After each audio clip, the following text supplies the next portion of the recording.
So I was thinking of a couple of topics to talk about today, and I wanted to keep the test theme going just for one more day or so, or a couple of days. We'll see how it goes.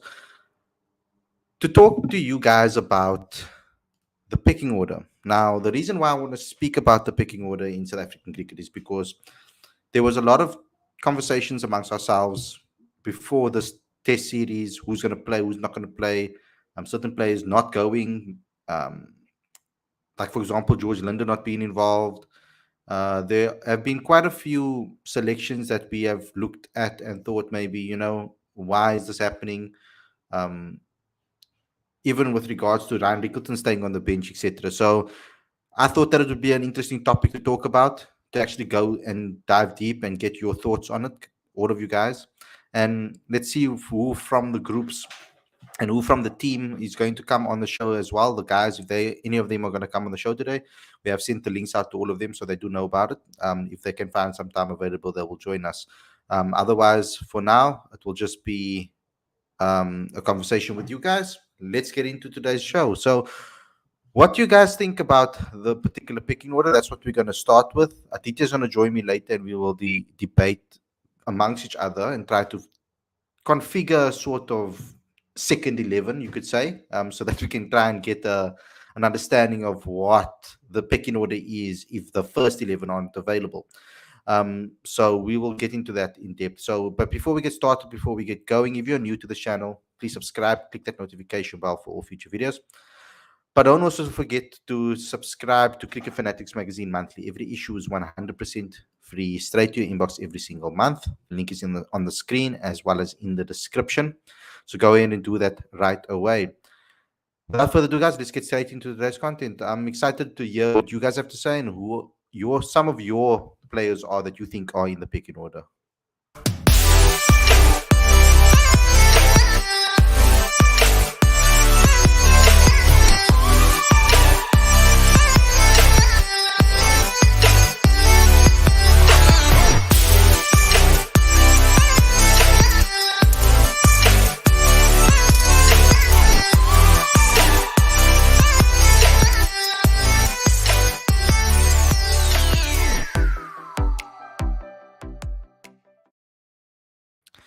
Good evening, everybody, and welcome to Cricket Fanatics Magazine. This is your daily show. I'm your host, Khalid. This is my co-host, Aditya.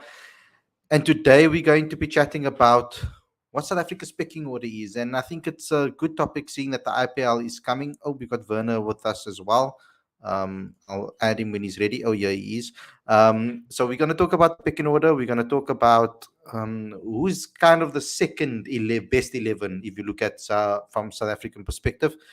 I think personally that South Africa should have a picking order with regards to every position. I think they should have maybe two names besides the first 11 pick or the first choice in each position. I think that should be the case. You can maybe get a little bit generous when you get to the seaming side of the things. But ultimately, I think that there should be a picking order with regards to each position, because for me personally, like a number 7 all-rounder and a number 8 all-rounder are two different roles in my opinion when you look at a team structure. But we're going to talk about this because specifically the IPL is going to be interfering with the Bangladesh series. So I thought that let's talk about the tests in that so long, not previewing it or anything, just have a slight talk about the picking order, because for that series, I'm thinking that majority of the guys are going to be in that team. We're hoping that a lot of the guys that are next in line will be picked in that team. And we might see a very fresh and new team in that particular setup amongst the other newbies that are already there. Because we know that a lot of the bowlers, for example, are not going to be available because of the IPL duty. We know that there are quite a few others that also won't be in the batting lineup as well. And it's almost a blessing in disguise, I said, to South Africa, because it's the two players that aren't currently in form in Test cricket, you would say, that are leaving. So from a batting perspective, so it's like they don't need to be dropped. It's actually something that they need to look at and take a win out of that, because the CSA management and or the selection panel and convener of selection selectors don't have to make that difficult decision of dropping either Rassi or Aiden. They're not going to be available, so they can pick someone else who they think is the next in line, and possibly who they believe should be playing right now if those players weren't available, which ultimately means who are the replacements. So I've given you a couple of definitions, aka, also known as, Um, but I would like to get your point of view. Let's do this in a more fun way. I feel let's take it in pairs. Um, try and try to understand the roles of players. And try to think of who we can yeah, who we can place in each position after the main guys. So let's take Dean out. Let's take Aiden out. Let's take um okay. Let's take Sarel. Let's take Sarel out and KP out and all the new guys maybe too. Oh no, that's a dumb idea. Let's not do that. Let's take Dean Alga out. Let's take Aiden out, of course. But let's keep the new guys in and let's see who can surround him because ultimately they're going to be there for the long term. As Hano joins us. How's it, Hano? Hi, good evening. Good, Hi, good how to are you? see you. Good, It's thank good you. to see all of you. Hello, Werner. Hi, Aditya. Okay, so I know we explaining the rules. Basically, we're going to be chatting about who the next in line players are in the test arena. And basically, obviously, we know that the IPL is happening almost the same time as Bangladesh. So we're going to be picking the next in line team, basically, that can play. So we'll remove Dean Alga from the system. So all the long good guys that have played for a long time, they're going to be out. So Marco will be missing. Um, who will replace him? So we'll go in pairs. So let's start with the opening partnership. I think Dean Alga and Aiden Markram. I'm sorry, Dean Alga and Aiden Markram have been the opening partnership for quite some time, but there has been some issues over lately, and it's clear to see. I think that even there, South Africa were aided by an unforeseen incident that took place for them to give a guy like Sadal the opportunity. But now that Sadal scored, essentially it seems like he's going to be keeping that opening spot. So the two of them together are probably the opening partnerships. But what if Algo wasn't available right now at this point? Who would be that next opener in line, do you guys say, in domestic cricket? Seeing that the 4-day match is going to be starting tomorrow again, and then we go into 1 days, and then we go back to 4 days again. Let's just get your thoughts. Let's pick one opener each, guys. Aditya, Werner, Hano. If you had a choice of an opening domestic cricket right now that you think is ready to jump in and replace Dean Alga, who would it be?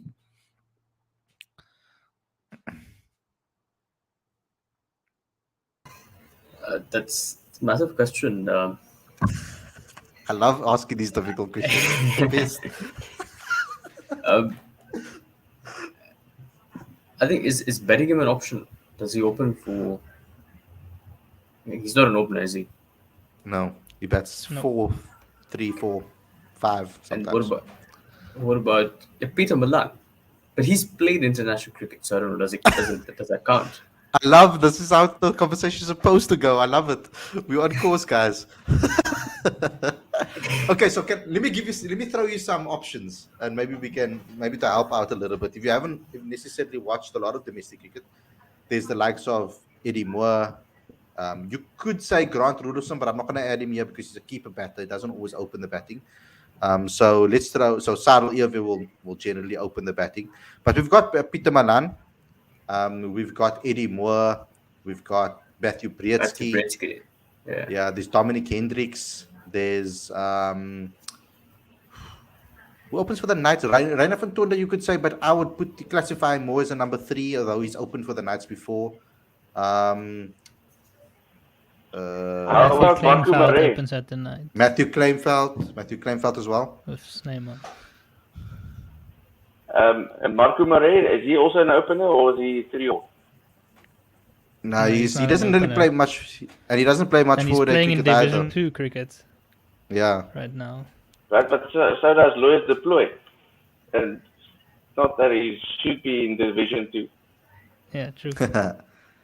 Yeah, there's also Tony DeZorzi, I think. There's John O'Bird. There's youngsters like at Western Province as well. Because Tony DeZorzi is a floater.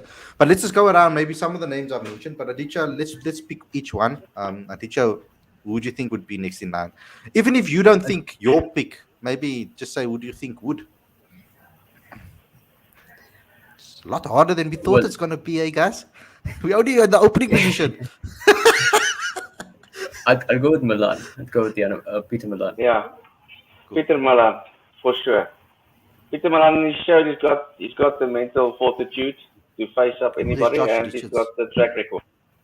Yeah. I right now, if you go for the inform opener in the country, I'd go Joshua Richards. Personally, if you go over seasons, you'd probably go with Eddie Moore or Peter Malan. But if you go with who's the guy who's scoring runs now on difficult wickets, I'd go Joshua Richards. He's only 23, young and upcoming. I mean, he's not going to be our opener anytime soon. But if we're saying hypothetically, I'd not mind. I wouldn't mind if he gets an opportunity. Yeah, I'm just trying to get into the minds of the selectors because surely they should have a picking order. If X is not available, then Y should be picked. Like it should be, it should be that way. Like they should. I hope they don't like if something. I hope they have emergency picks because if something happens out of nowhere, like with Keegan, I hope they plan that knowing. But anyway, let's move on from the opening positions. Let's go to that But number the- 3 position. We can say the picking order is Algar and Arvia, Markram, Peter Malan, Eddie Moore, and then whoever else. Well, then it's we don't Tony even- but we DeZorzi don't and know- Joshua Richards. That's don't just know in that's my the mind what case. I think the picking order would be. Yeah, but we don't know that for sure. Like I mean, you, it seemed like Matthew Brzezinski was going to get groomed as that next generation opener in formats, in all formats. I felt because he spent time with the Proteas, he was doing well domestically for the Warriors. He was in and around. Eddie Moore was doing exceptionally well. Eddie Moore is another case like someone like Cyril Irvia, who has battled in domestic cricket for a very long time, stayed here, made sure he scored runs. I mean, it is quite shocking that he hasn't been looked at a lot more often. I thought he would even be the pick before Peter and Cyril personally, because I thought at that particular time, a little younger than them, like maybe 2 years, and he was the most informed at the time. So I thought that's how we were going to be picking, but then we didn't, and then we picked Peter Malan. And then they switched around, and then now they decided again that they're going to go with more experience because Cyril Irvin wasn't necessarily the most informed, necessarily open in the country. Apart from that massive 100 that he scored, almost a double century, 199, I think it was. It wasn't like he was as informed as someone like Joshua Richards was, for example. But then again, Joshua Richards was in his second year or first year of first class cricket. So it's difficult to look at it, and I want to understand. That's why I want to try to understand this and play this game with you guys. So let's move on, and I'm going to start with Arno first. When you look at the number 3 position, we just got an opportunity to see what KP is possible and what he is capable of doing. He's going to probably go back into that position. I expect him to come back and fill that number 3 spot and then make that his own. But if he isn't available like we had currently in New Zealand, who would you have picked at that number 3 position? How would you pick that number 3 position? Who do you think is next in line after KP?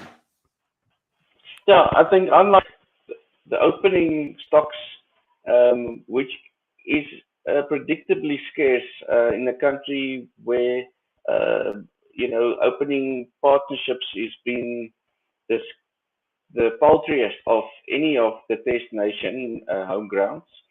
The number 3 position, we luckily have a lot of good stocks.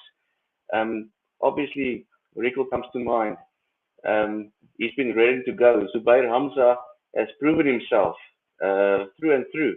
So we've got backup deluxes there. But okay, if one is pressing on for what should be the premier backup, I'd go with. I know this might the popular choice, Michael Rickleton, but I'd like to say Zubair has not had an extended run yet, like others being given, such as Bavuma and Markram. I'd like to see Zubair given an extended run, And of course, we have the very capable Rickleton to back him up. So that would be my choices. Yeah, we're going in reverse. Sorry, Werner and then Aditya. I think the backup number 3 at this point is Hamza. I know a lot of people would say maybe Reinhard van Tonder, but we always come back to the point of him scoring always runs at Bloemfontein and not scoring hundreds away. He didn't perform at the SAA in the SAA series versus India either, and that was at Bloemfontein. So I think he's probably not quite at that point to make the step up just yet. He hasn't had a good season, so it happens to a lot of players. They have a good season or two, and then they have a bad season. But he'll be back, and I'm sure, because if you just watch him bat, you can see the quality. So he'll probably start scoring runs elsewhere as well, and then he comes into the reckoning. But for now, Hamza is probably the backup number 3. Rickleton possibly, but I think they see him as a lower order option at this point. And also when it comes to this, when you look at it as well, Tennis the Brain, he's another person that didn't get an extended run, didn't get an opportunity in his specialist position either. Same thing happened to him. That's kind of happening to Hamza now, in a way, or happened to Hamza. Almost identical, actually, apart from the fact that Tennis the Brain actually scored 100. Aditya, what would you go with? I would go with Hamza as well. But I don't know if Tony De Zorzi is a number 3 option or is he a number 5 option. He could be. You see, Tony's a difficult one because Tony's a floater at majority of places. He's opened for the Titans. He's batted 3. He's batted 4. He's floated around quite a bit. That's wherever the team has needed him. So it is quite tricky because currently I think he'll probably open. I didn't actually look at the squad properly. Wait, 2 seconds. I was going to look at this, but I won't be able to tell from the squad because everybody's available. So I don't know if he's going to play opening, if he's going to open tomorrow, for example, or he's going to bat 3 or 4 or wherever the case may be. But he's kind of been a floater. Seeing that Zubair Hamza, I don't know if he's not available for this particular match. He's obviously injured. We heard about that, of course.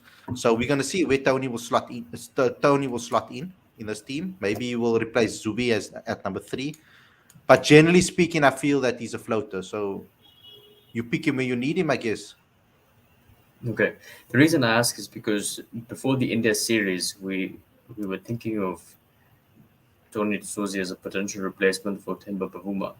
So I don't know if he was at number 5 at that point. But yeah, I think everyone's chosen. I'm going to read into that one. Tony. I'm going to read into that one.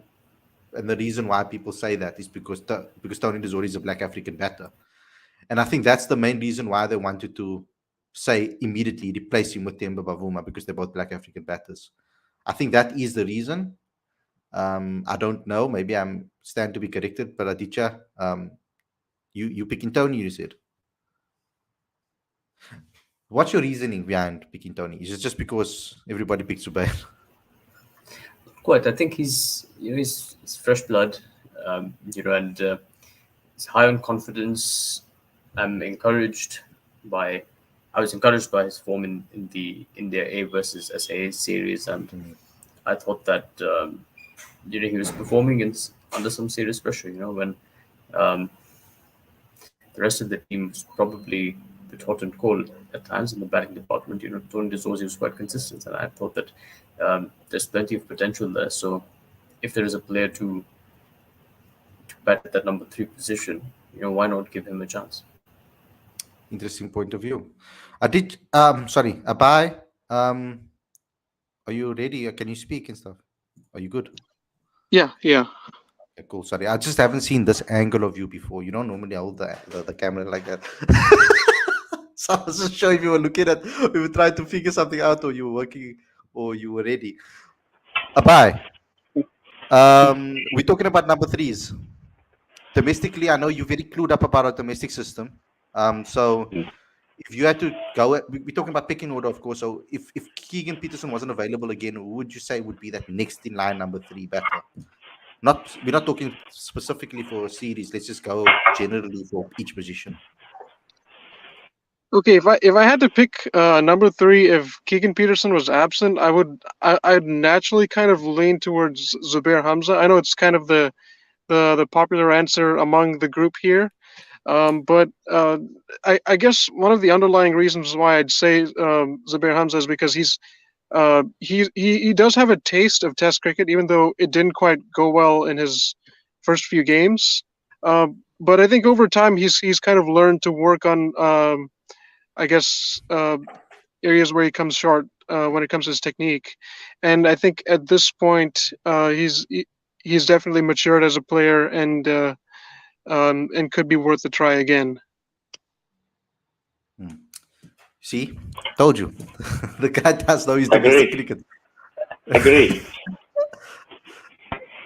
Okay, awesome. So let's move on. That number 4 position is quite interesting. Because I heard a lot of people throwing names around of a certain person that has made a name for himself quite quickly for that number 4 position, where I feel maybe it's a little bit too soon in first class cricket if you haven't even played first class cricket yet. So for me personally, I think I would like to first see you play first class cricket before we start calling that name. I'm sure many people Maybe know tomorrow. what I'm talking about. Maybe It's on the tip of my tongue. It's on the tip of my tongue. Yeah, so let's move on and get your guys' thoughts. I'm going to give you the first call, and then I'm going to go with Aditya, Werner, and Arno. Actually, let's put Werner last for a change. I like to test him. So let's go for Aditya, Arno, and then Werner. Yeah, so for number 4 again, if I had to come up with a name off the top of my head, I would have to go with Ryan Rickleton. I'm pretty sure that's where he's batted for the Lions.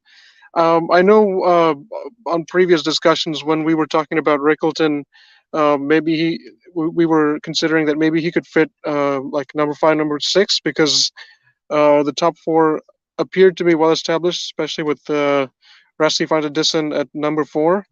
But yeah, in the absence of him, I would have to go with Ryan Rickleton. He's been averaging 100 plus for the Lions this season. Those are some crazy numbers. It still is. It's pretty baffling how he still hasn't gotten a chance in the Test 11. I mean, I kind of expected him to get a game in the first Test. But that didn't happen. He was seriously unlucky. But at the same time, he's in striking distance for a Test debut. I guess it remains to be seen for the Bangladesh series whether the selectors are going to keep all the quote unquote mainstays, or whether they'll let them fly early to take part in the entirety of the IPL. Yeah, so I think you obviously you missed the first part of the conversation that we had about, but we taking that assumption that they are going to leave. So we don't know that that's confirmed, of course. So you're right in saying what you said. So, but yeah, just to give I'm you the totally able to listen in while I'm behind the wheel. Were you listening to us? Wow, I love it. I love it. I love it. That was just sarcasm. You could listen while you're down the field, though. That's not sarcasm. I know. Yeah, I have to agree. I mean, if somebody has been banging down the door, it's certainly no surprise. It's Ryan Rickleton. For the life of me, I don't. We earlier mentioned that Leploy is still playing. He's back in South Africa. There's no call-back agreements, and he's able. And he's been one of the better young South African batsmen, flying his trade overs, and being in the top 3 for 2 or 3 of the seasons that he was at Derby. And that's not taken lightly. So I'd like to throw in Louis de Plessis as well. For whatever reason, he's still playing for Southern Districts, but maybe that's just because it's it's a nice place to stay when you live in George. It's a very nice part of the world. So maybe he's just under the radar for now. Um, Apart from him, of course, I saw somebody has mentioned Bedingfield, but of course, capability, ability, and the fact that somebody says, "Hey, I want to play cricket. Whoever wants to choose me, I'm going whoever likes me the most." Gives the wrong impression, as we saw from a true South African point of view. You need to have that patriotism being just as strong as anything in terms of what you bring to the table as a team player and who you represent, as we saw how important it is to have pride and resilience embedded in the team DNA. So Bedingfield is definitely out, and I'd like to see Rickleton finally getting his chance. And don't forget Louis Deploy and Janeman Malan. I mean, he is still around. I mean, he's not doing what he's doing just because of a fluke shot. He's been doing it consistently. Yes, it's a different format, but how many times have we seen South Africans able to perform across all three formats? Those are my backup players. So we know that Hano gave us some taste into his music playlist, because obviously New Zealand, New Zealand songwriter, if you're not the one, then Bedingfield. Yeah. So I agree with you on. I agree with you. Bellingham is definitely someone that should be in the team and should have been considered, and unfortunately hasn't been. And we obviously broke that story and gave the side of the story on that. So it's unfortunate that the case is what it is. I want to just add in a little bit of fact to that as well with regards to Janeman Malan, and I think that he could. Oh, this is opinion more than fact, I guess. I think he could be a probable next in line number 4, because he decided to change his position at domestic level at Paul Rocks, and I was told that it was because he's aiming for that number 4 position for the national side. He sees himself batting there rather in Test cricket. I think that's what his vision and goal is, to be the number 4 for the Proteas. He didn't opt for the option that we're familiar with, which is opening the batting with his brother. So he's decided to go for number 4. It's almost like wherever he goes, Aiden Markram is like right there on his neck, because like when every position he wants to play in every single team, Aiden Markram is almost like his competitor for every position. So now he's going to be again for the number 4 position, even though Aiden doesn't even bat for. So it's an interesting one, man. But let's continue this. Aditya and then Werner. Yeah, I'd go with Ryan Rickleton. Left-hander at number 4. That's always a good option, and I think even the openers that we selected, and the top 3 being right-handers, I think it's good to have a left-hander at number 4. That balance oftentimes goes a bit unnoticed, but it does help in the balance of the batting order. So, not to mention the guys averaging 118 in franchise cricket this year. So there's no way that I think it would be foolish not to select him and take complete advantage of his form and confidence at the moment.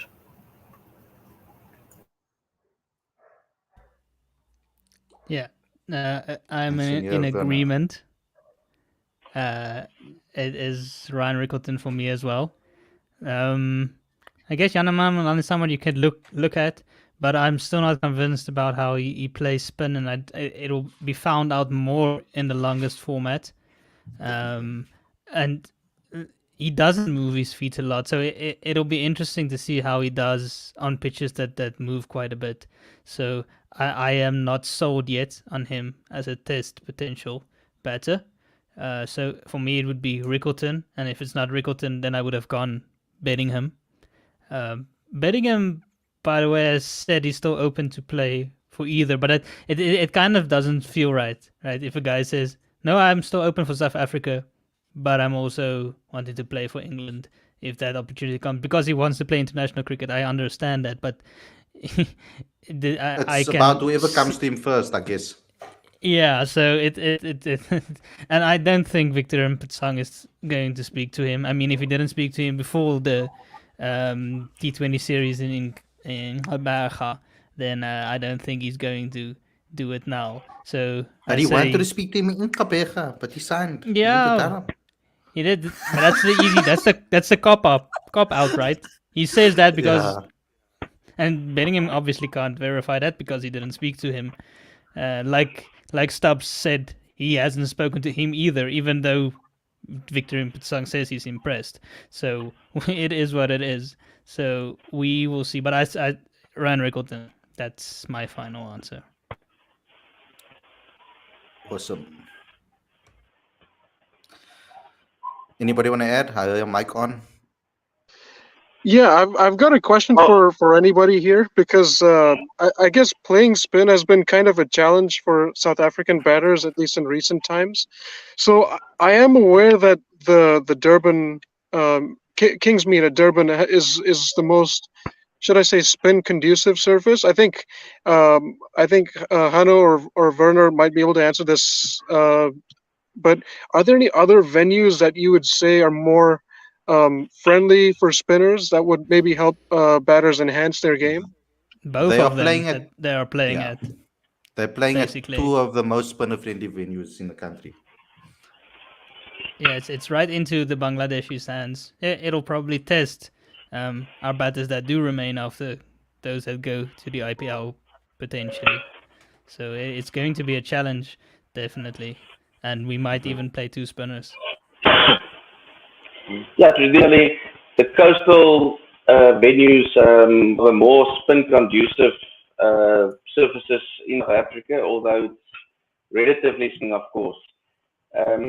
Of late, the Kingsmead pitch has played very spongy, almost like a bit of a sticky surface, which is interesting, which simulates some of the monsoon conditions one finds when playing in Bangladesh. So I would be, I think it is almost a case where the South African bourgeois administration decides, look, it's been such a one-sided affair in the past. Perhaps we should make a game over time, and hopefully it won't be too much of a game that we are going to be gave ourselves up for, a loss of some kind. But at the same time, maybe we should just challenge ourselves with a team that's really good with cricket on certain conditions in certain formats, but has been nothing more than cannon fodder in South Africa in test so far. So I like the truth if that is what the thinking was. But at the same time, we also need to know about our stocks. We have a difficult condition situation in our transitional squad. There's not many established players as of yet, and at the same time we're building it young, and it's a lot of things, but we're not losing, and there's so many emotions going around, and I just like to see continuity. I think momentum is very important now. Um, from a pure South African perspective, I'd like to nail the hammer down now. Say, look, we're back as South African cricket. We're not the finished product. We're in transition. We still don't have an all-rounder. We always had one. We, we haven't won in Asia for 12 consecutive tours, but we would like to announce ourselves coming back. I think momentum is important, so we have to play our best team and make sure that there's no doubt as to our trajectory going forward. Yeah. Bangladesh is not going to be a pushover, particularly at PE or Kabeja and in Durban. It's going to be a proper test that and we know that New Zealand also they lost to Bangladesh in their first test when they played each other as well. That's also going to give them some hope to come down here and play against us, because I mean that means at least that they are playing a lot better maybe in conditions other than their own. But it's going to be very tricky. It's not going to be easy. It's probably the best. If they had to pick any two venues to play against South Africa, it would probably be those two. That's correct. And given the past, I'm not sure we know that we haven't lost or drawn any tests against Bangladesh. So they yet to even draw one test, let alone a series or anything of that kind. But not only that, the margin is insane. Of all the tests played, we won all of them with an innings plus margin, except for one. And that only one we haven't won by a margin of an in plus. We won by 333 runs. That is not close. It wasn't a contest in any of those cases. Now, this is also putting ourselves up for overconfidence, like perhaps New Zealand or India might have coming in here. So we don't want to fall in that trap. I'm just saying, just look at the past and say, look, we're in a building phase, let's put the hammer down. It's a good surface for everybody, make it more of a contest. We're not suggesting that it would be the same type of margin results, but we're certainly not going to let ourselves into a situation where we're going to be overconfident or whether we're going to have the conditions overly favor the opposition. All right. Last comments from me, but when it comes to Bangladesh, they should not be taken lightly because not long ago they won a test match in New Zealand, and that series ended up being a tie. And I think Otis Gibson, for the time when he was the pace bowling coach for Bangladesh, the entire Bangladeshi pace attack, they seem to have found their new mojo. I mean, we saw the spell from Ibadat Hossain, took 6 wickets in the second innings in the first test against New Zealand. So they're clearly making progress in the test format, even though they don't get a whole lot of opportunities to play test cricket in any given year. So they're more than excited to have a test series against the Proteas, I'd imagine, and they're going to want to take advantage of the opportunities presented at hand. All in all, I'm looking forward to an exciting series. Just have to be a bit wary of Bangladesh's spinners. They definitely have a lot of talent coming through. I know this morning there was a T20 match against Afghanistan that just finished. I know it's a different format, but one of their spin bowlers, Nasum Ahmed, took 4 for 10 in 4 overs. Those are crazy figures, and it just goes to show that they have a lot of talent depth when it comes to their spinners. So I think the South African batters will have sort of a different challenge to address, and let's hope that they can come good and keep the history intact, like Hano said. Thanks, guys. Thank you, Abba. Okay, I'm just gonna talk about that because Durban specifically again should bring up some of the stats over here. They've lost 14 games in Durban, South Africa. Drawn quite a bit as well. 14 games also drawn. 14 games lost and won 16 games. So it's not like it's a massive margin. It's not necessarily one of South Africa's best places to play. But I do think this particular team is a lot more prepped for spin and those type of stuff, conditions. I feel a lot more confident against the spin bowlers now from a South African perspective than I did a couple of years ago. I must say that. But one of our big positives against spin was Aiden Markram, I feel. He's been really good against spin. He's not available. He's probably not going to be available for Bangladesh, even though he needs it more than anything else. He probably needs the series more than anybody else. If I was him, I'll just stay up my IPL contract and come back to play against Bangladesh. It all started. That's not happening. Man, it's not like he's playing for like Mumbai Indians or like real challenges. No, I'm kidding. No, all teams in the IPL are great teams. I'm not gonna be dissing any teams right now on a cricket channel. But yeah, let's wrap it up. Let's get your final thoughts over here. Because I know we only spoke about the batters right now. We only got up till 4. I think let's get through the rest a lot quicker. So we've got number 4 covered with Ryan Rickleton. A lot of us thought Ryan, some there's Tony Dezorzi available. There's Yaneman Malan. There's quite a few on the picking order with regards to that. Let's move on to number 5 because Temba's replacement hasn't really necessarily been looked at, I think, ever when we had conversations over here, because we almost assumed that Temba would just keep his spot at number 5. Who is that next number 5? Let's start with you, Werner, and then Hanno, and then Aditya. Tony Dezorzi. Okay, Tony Dezorzi. Got Hanno. I know this is not, he doesn't play domestically number 5, but a player like Gerald Kutsia could be a good number 5. And also just toying around with Riley Rousseau retired from Test cricket, but I know he would jump for that to redeem himself. He's not really retired. It's just because he feels that he's already been discarded, that he has mentioned that he's not available for Test cricket anymore. But Riley Rousseau or Gerald Kutsia, I think, would be a good candidate. Wow, Gerald is a brave call. Aditya, let's move to you. I'm going to go with Chathal Maynard's recommendation here, David Miller. Okay, this it's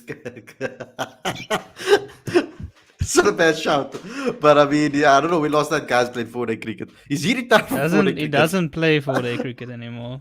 I don't Yeah, think. is he retired from 4-day cricket or what? Did he ever announce that? I'm not sure. I don't think he has. Yeah, because don't think I he has. wonder.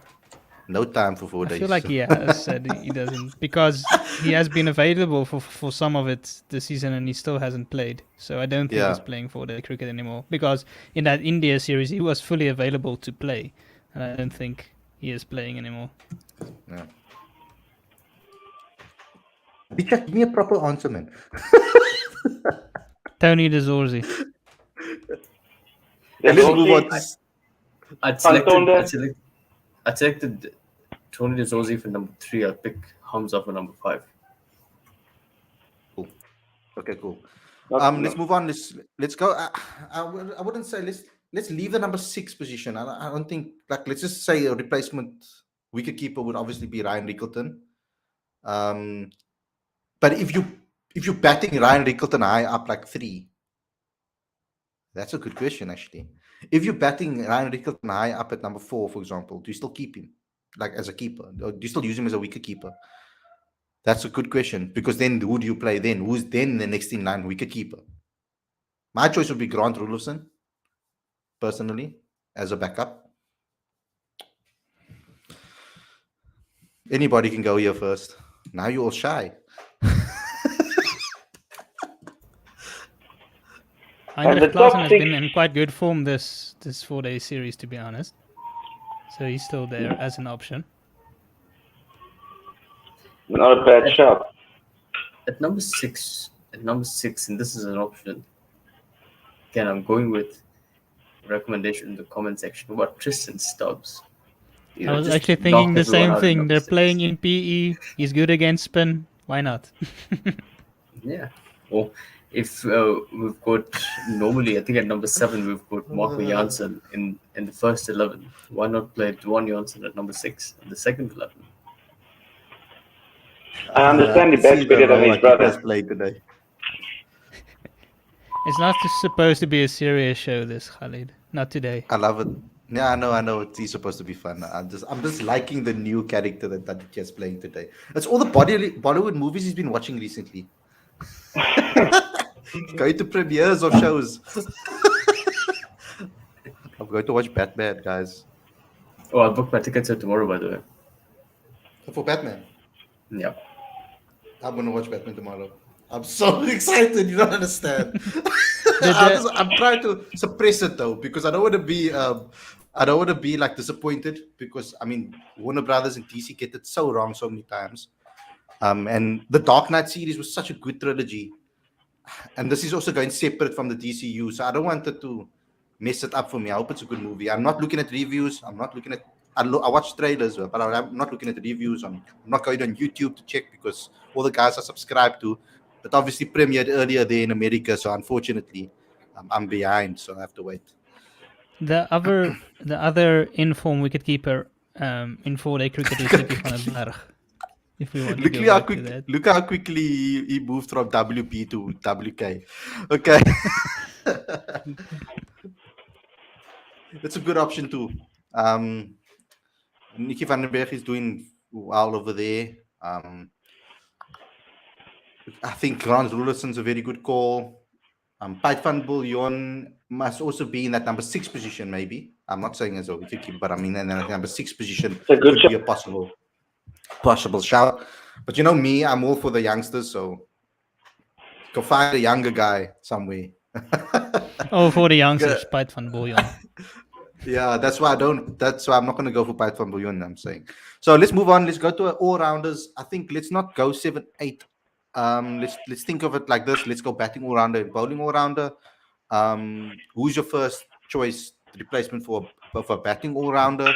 It could be a spinning all-rounder as well, seeing that we are focused on the Bangladesh series. So I'm looking at a guy like George Linder maybe coming in in the pecking order. I think he should be in line as one of the next guys. I mean, he bats high for the Western Province and takes fifers for them too.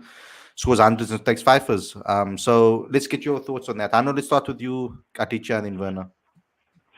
Sure. 3 players come to mind. On a spin-friendly surface, we would naturally think of George Linder first, who did us proud in Pakistan. So we've got that reference as a bowling all-rounder. Secondly, Dwayne Pretorius also let us down whenever he has been selected or given some type of new role to fill, thrown in the deep end, bowling the death overs at the World Cup, where he's not even proven himself in that format yet. Dwayne, I think, averages around 35 in first-class cricket, and his bowling is not half bad either, especially when it comes to powers of concentration, maybe sussing out the batsman. I believe that's an area where we capitalize on Bangladesh because of their predisposition for enthusiastic type of cricket. They tend to not think that much about the game when it comes to 5-day format. It can be a weakness sometimes. And then perhaps a little bit not controversial, but out of place normally.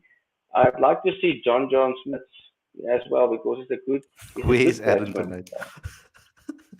Yeah? Aaron would have been hugging you through kiss you through the phone right now. I know. Yeah, but John Smith is he's just like everybody's favorite big uncle, and he's got a presence. I mean, if he stares down you, and he would do that, of course, but everybody wants to be playing with him. He's just like a team player, and you just get a lacquer vibe from him. He's so positive, even though it's not he says anything. It's just you get that sense of this type of play is positive and a team player, and he's able to wield the bat like anybody, and his spin is not all bad.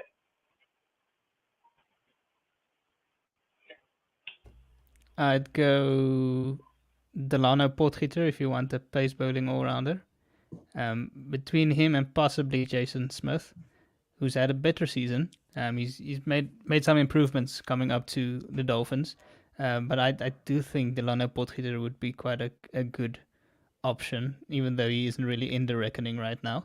And then if you want to go pace bowling all-rounder or a batting all-rounder who bowls very good spin. Why did I say pace? I mean spin.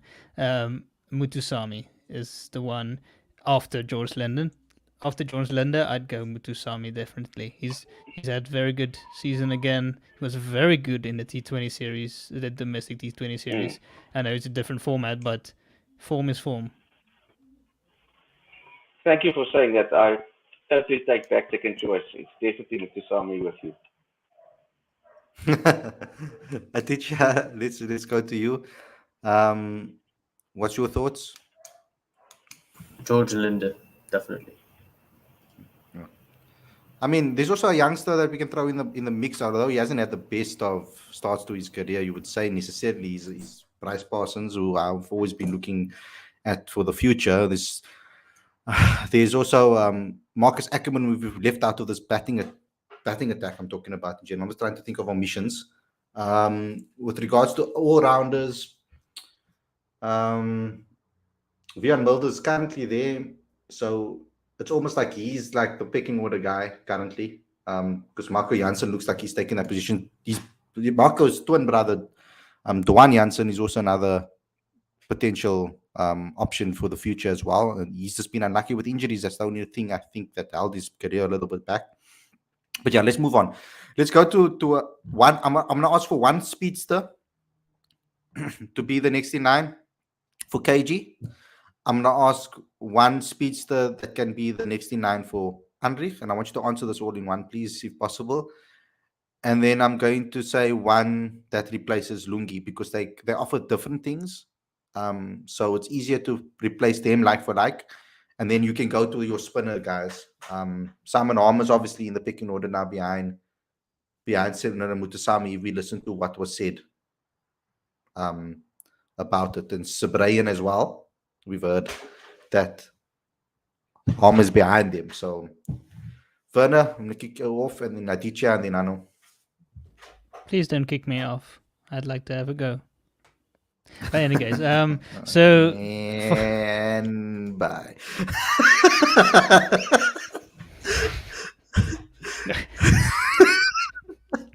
Let's go. Okay, so Norkia.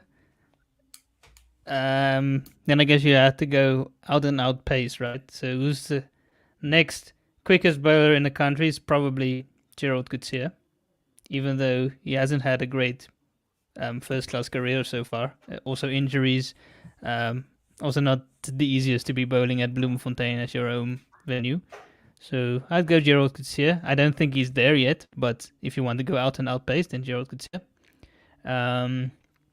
Rabada, I don't think you have a perfect replacement for Rabada. But I guess Stierman is next in line. And for Ngidi is Ipamla. Yeah. Cool. And then spinner for Keshav. So yeah, maybe Mutasami comes in there. Maya Subrian is also an option. If you're not going to go Harmer, then Subrian for the off spinner, Mutasami for the orthodox. Cool, yo. Aditya, I'm surprised. We're going for kind of the straightforward picks at the moment, the obvious picks. Maybe I'll Aditya throw in will another be one that has been with the squad before but hasn't gotten a chance, and that's Otniel Bartman. I like the look of him as well, and I think he is a good one to have in the T20 squad actually. Mm-hmm. Yeah, so Aditya? I'd go with Darren De Pablo, Nandri Burger, a fit Nandri Burger, a fit Gerald Coetzee, and who's left? I picked the spinner, right? Yes, I picked the spinner. Yeah, I think that's three bases. Lizard Williams, yes. Or even better, I think we're going really ambitious. We try like Hoshul America or something. Have him in just for his celebrations. This quite so. What I want to prove at the end of the day is that, guys, you see how many names we've mentioned. So I don't want to hear that we don't have good quality in South African cricket again, because we have named almost 25, 26 players as backups to the first 11. So we have enough depth. You guys are still naming names of future generation stars that can possibly be there in the next couple of years. I think South Africa have the next 10 years covered if they select correctly and they're smart enough with the way they pick players. I think this is a nice opportunity now to test them, because with South Africa, with the IPL players missing, we got an opportunity now. Forcefully, I have an opportunity to do what we want them to do. And that's to give players opportunities in games where they feel that it's right for them to get the opportunity. Now, I hope they do pick wisely for Bangladesh, etc. But we'll see what happens for that series. But yeah, guys, I enjoyed this episode. I really enjoyed doing this, having this conversation with all of you. Don't forget to. I know. I was wants supposed his to say his chance. name. No, sorry, I know. I thought you went first. It's okay. You might have seen my lack of knowledge. Obviously, we tend to now look at the younger players coming through, but one needs to remember the balance between youth and experience. I think when Patrick Cummins was forced not to play in the Ashes Test, and so Australia was just continuing with their absolute juggernaut of overwhelming England. The player that they could have just called on was not somebody that was young. It was first Michael Nesser, who's actually originally from Klerksdorp, as Janssen, same as Labuskagni, but is from Irene, who came in at I think 31 or 32 years old, and he held the fort in a way that it was a whitewash. Then John Boland came in as well. He must have thought that his career is finished. I'd like us to apply the same type of psychology for South Africa. I think we now have a good mix of youngsters coming through, but I think we're in a risky area where too much of young and too little of those who are established, can cause an imbalance. There's this guy who used to take, I think it was 6 for 43 in his view, and he's the brother-in-law of Faf du Plessis. And if you want 2 5-wicket hauls this series, at least in one innings each, then Golan Marchand Lange. He's only 31. He can still do the job. I'm not saying that he should be our guy going forward, but I'm telling you, Marchand will do the job for you. Carl Abbott is 30, of course. Maybe that's too old, but I'm saying don't forget the balance. And I'm saying, okay, maybe we mentioned De Zorzi, maybe another Italian stallion, Dupavillon. He's been crying out for a chance as well. Those 2 guys will be the added extras that I would add to the mix. And also, guys, just to finalize it and end off the conversation, I'm assuming that the players will probably also miss the ODI series, which happens before the test if they go into the IPL. So with quarantine and everything, and I don't know what the quarantine rules now in India, Dicha. What is your quarantine policy? Is it obviously not as strict as New Zealand, is it? I think they're still formulating the quarantine protocols for the IPL, because a lot of our state regulations changed yesterday. So I don't know, and I think they're allowing, 25% fully vaccinated individuals into the stadium.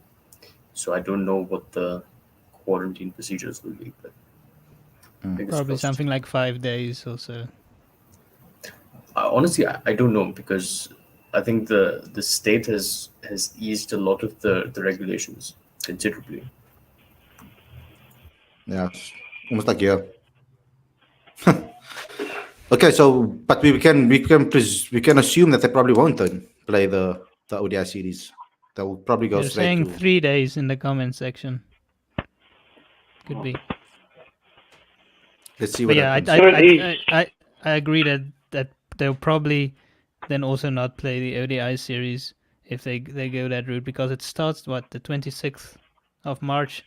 The ODIs only start on the 18th, and I think it's about every second day or so. So it'll only end about the 22nd. So it'll make sense. If they're going to miss a test series, they're probably going to miss the ODI series as well. Yeah, But maybe they do the same they did when we played Pakistan. Play 2 games, miss the last game, go to India, and Aditya wants we need to go. All right. Yeah, we're gonna go We're now. going So to. guys, thanks. Yeah, so that's all. Thanks a lot for watching, guys. Hope you guys enjoyed this episode. Don't forget to subscribe, click the notification bell for all future videos. Also, don't forget to click on Cricket Fanatics Magazine Monthly, the latest issue. The screen, it's on your screen or in the description. Click on that link, and you go straight to the landing page for you to get the free issue as well as all the back issues are free. Everything's free. Just go and click on it. And then you can smash the like button, please, for us, and comment and share with all your friends and family so we can continue doing this. But also, you can help us by becoming a Patreon. There are different tiers for you to get involved in. So join Werner on this mission as well. He's a patron. He's been a patron since the beginning as well. So thanks a lot to Werner. And you can become a Patreon as well by clicking on the link on the screen and in the description. You'll also get a special WhatsApp group that you can come and join all of us. Only if you're part of the group. So, guys, thanks a lot for watching. Hope you guys enjoyed this episode, and we'll see you again tomorrow with another daily show. Get your questions in, guys. It's going to be a Q&A, but we want to do a little bit of a woman's hype type of spin as well, because we don't do a show on a Saturday. So I'd like to do some talk about the woman first, and then we can get into the Q&A session with you guys. So get your questions in for tomorrow, and we'll see you guys again tomorrow. Take care, everybody, and enjoy the rest of your evening. Peace.